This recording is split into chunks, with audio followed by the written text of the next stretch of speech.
L'Euro 2024 est terminé. Fini les 3 matchs par jour, fini la folie des supporters européens et fini la belle mélodie avant chaque début de match. L'heure est au débrief. Si certaines équipes nous ont surpris, comme la Géorgie et la Turquie, d'autres en revanche nous ont beaucoup déçus, n'est-ce pas les Bleus? En termes d'individualité, des joueurs comme Georges Mikotadze et Lamine Yamal nous ont impressionnés et d'autres ont totalement raté leur compétition. C'est de ces derniers dont on va parler dans cette vidéo, de tous les flops de cet Euro. C'est parti. On va commencer fort parce que le premier flop, vous le connaissez très bien puisqu'il est français. C'est Kylian Mbappé. On est passé d'un monsieur qui a déclaré « J'ai pour objectif de marquer cette compétition de son empreinte » à ça. Tu joues ta compétition, elle est difficile, elle est ratée. On avait l'ambition d'être champion d'Europe, j'avais l'ambition d'être champion d'Europe, on ne l'est pas. Donc à partir de ce moment-là, c'est une compétition ratée. Mais c'est le football, il faut passer à autre chose. Je pense que voilà, l'année elle a été longue, donc je vais aller en vacances me reposer, ça va faire beaucoup de bien et essayer de revenir très fort. Tu l'as marqué cette compétition Kylian, mais pas dans le bon sens. Ses statistiques sont sans appel. En 5 matchs, il a marqué un seul but sur penalty et délivré une passe décisive alors qu'il a effectué 24 tirs. Aucun d'eux n'ont été convertis durant cet Euro à l'exception du péno. Dites-vous bien que l'ancien parisien est le joueur qui a tenté le plus de tirs hors penalty durant cet Euro. Il a quand même réussi à obtenir un bon record en étant premier du classement top speed avec une vitesse de 36,5 km/h enregistrée sur le terrain. Ça n'aura pas suffi pour convaincre les Français. Les notes qu'on lui a attribuées à chaque match montrent à quel point sa compétition a été un gros flop, 3,5 sur 10 face à la Belgique et 3 sur 10 contre le Portugal et l'Espagne. Le Bondinois n'a même pas réussi à prendre de vitesse Jesus Navas qui a 38 ans. Où est passé le Kylian Mbappé qui fait peur à tout le monde et qui boite tous les défenseurs adverses? Lorsque des journalistes lui ont demandé pourquoi il ne joue plus en profondeur, il a répondu ceci en conférence de presse le 4 juillet. Un attaquant doit toujours s'adapter à toutes les situations, à ses coéquipiers, à leurs caractéristiques. Beaucoup de gens font référence au jeu qu'on avait quand je suis arrivée en sélection, mais on avait des joueurs différents.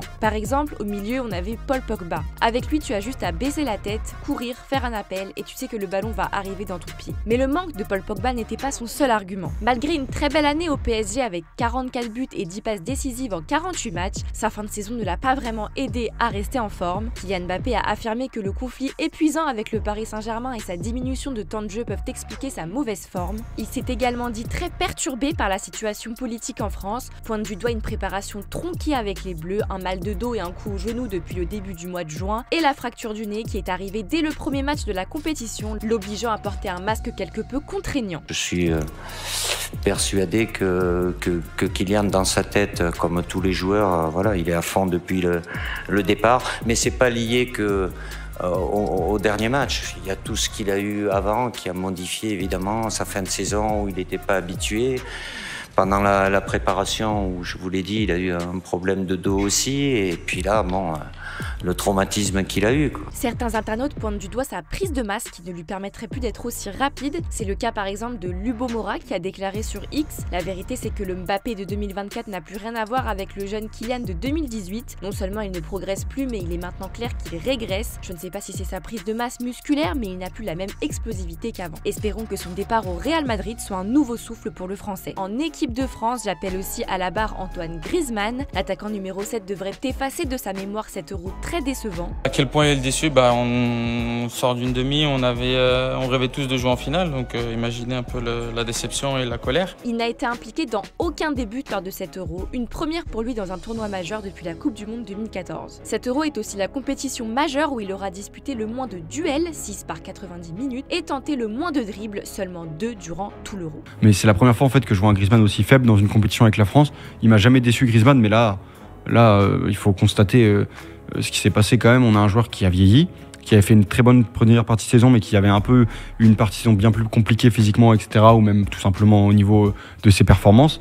Et là, c'est dans la continuité. Et la continuité, elle s'est étendue jusqu'à la fin de l'Euro. Du début à la fin, il n'a pas du tout été convaincant. Foot Mercato lui a attribué les notes suivantes, 4 sur 10 face aux Pays-Bas, 3 contre la Belgique et 3,5 contre le Portugal. Griezmann a même démarré sur le banc contre l'Espagne avant d'entrer sur le terrain durant la dernière demi-heure. Une tache noire dans la carrière de Grisou, qui a autrefois été élu meilleur joueur de l'Euro 2016 et qui a pourtant réalisé une belle saison avec 24 buts et 8 passes décisives en 48 matchs sous les couleurs de l'Atlético de Madrid. L'Euro de la France est tellement décevant qu'un 3e bleu fait fait également partie de nos flops, Ousmane Dembélé. En fait, lui, c'est tout ou rien. Il est soit très fort, soit à côté de la plaque. Très fort comme contre le Portugal lorsqu'il a été élu homme du match, à côté de la plaque comme tous les autres matchs. À part sa prestation contre les Portugais, qui lui a valu la note de 7 sur 10 par Foot Mercato, Dembélé n'a pas dépassé la barre des 3,5 sur 10 contre l'Autriche, les Pays-Bas et l'Espagne. Contre les gagnants de cet Euro 2024, Dembélé a touché 23 ballons et perdu 10 balles en 45 minutes. Et que dire de ses centres ratés, 4 au 6e poteau et 0 dribble réussi. J'ai une stat encore plus effrayante au sujet de Dembélé. Il a participé à 4 compétitions internationales et a été sélectionné en équipe de France 49 fois. Pourtant, il n'a aucun match de référence. Est-ce qu'il a déjà fait un vrai bon match ?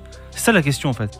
C'est quoi son match référence en équipe de France ? Je rappelle vite fait les stats d'Ousmane Dembélé en équipe de France. C'est quand même 5 buts et 3 passes décisives en 46 sélections. Lizarazu a lui déclaré: Ousmane Dembélé n'est pas au même niveau avec l'équipe de France qu'avec le PSG, c'est évident. Depuis la préparation, il est moins performant. Cette saison au PSG, Dembélé a marqué 6 buts et délivré 14 passes décisives en 42 matchs. Dernière stat plus globale mais qui reste effrayante, le Géorgien Miko Tadze a plus de buts, 3 au total, que Dembélé, Vinicius et Haaland dans toutes les compétitions internationales, Euro, Coupe du Monde, Ligue des Nations. On s'arrête là pour le cas Dembélé. Chez nos voisins les Belges, c'est pas fameux non plus avec Romelu Lukaku. Le gros gabarit a livré une saison correcte avec Chelsea, 47 matchs, 21 buts et 4 passes décisives, mais a été malchanceux en sélection. Il a marqué 3 buts au total, dont 2 contre la Slovaquie, et ils ont tous été refusés. It's probably not easy because it's his third goal that is disallowed, but okay, I think it's unlucky. Il crée au moins des occasions, si on devait comparer son Euro à celui de Mbappé par exemple. Contre la France, Foot Mercato lui a attribué la note de 2,5 sur 10.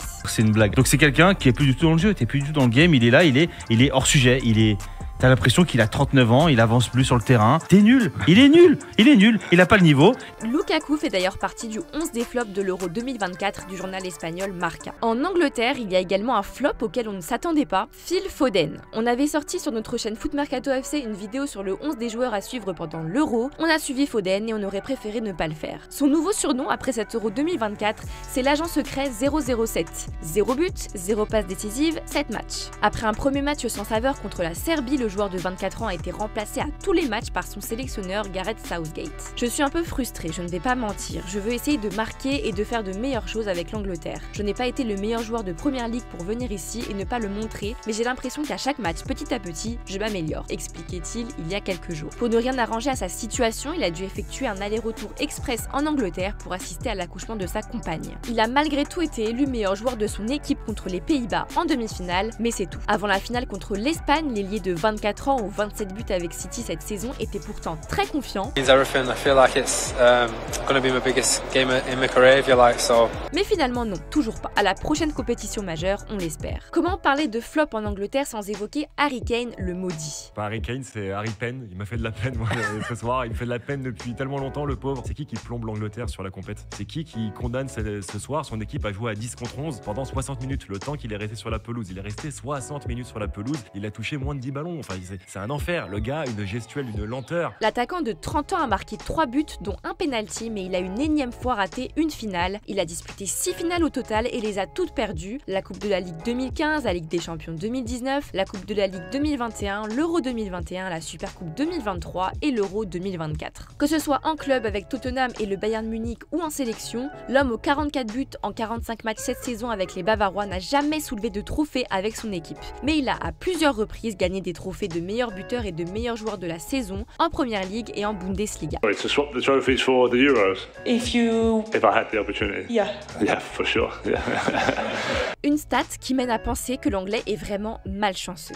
Le dernier joueur qui nous a déçus lors de cet Euro 2024 est portugais et légendaire. Cristiano Ronaldo, évidemment. Sur 23 tirs, l'attaquant de 39 ans n'a marqué aucun but et a délivré une seule passe décisive en 5 matchs. Il est également présent dans le 11 des flops de Marca. Mais forcément, à son âge, on ne peut pas avoir les mêmes attentes qu'avant puisque le monstre s'épuise, pour notre plus grand regret. Finalement, si Rodri est élu meilleur joueur de cet Euro 2024, le meilleur buteur n'est autre que le contre son camp. Il y en a eu 10 au total et il n'en manquait plus qu'un pour atteindre le record de l'Euro 2020. Et pour toi, quel joueur a été le plus gros flop de cet Euro 2024? Dis-nous en commentaire. C'est la fin de cette vidéo les amis. Si elle vous a plu, n'hésitez pas à liker, vous abonner et commenter aussi parce qu'on veut connaître vos avis. A bientôt pour de nouveaux contenus sur le ballon rond. Ciao!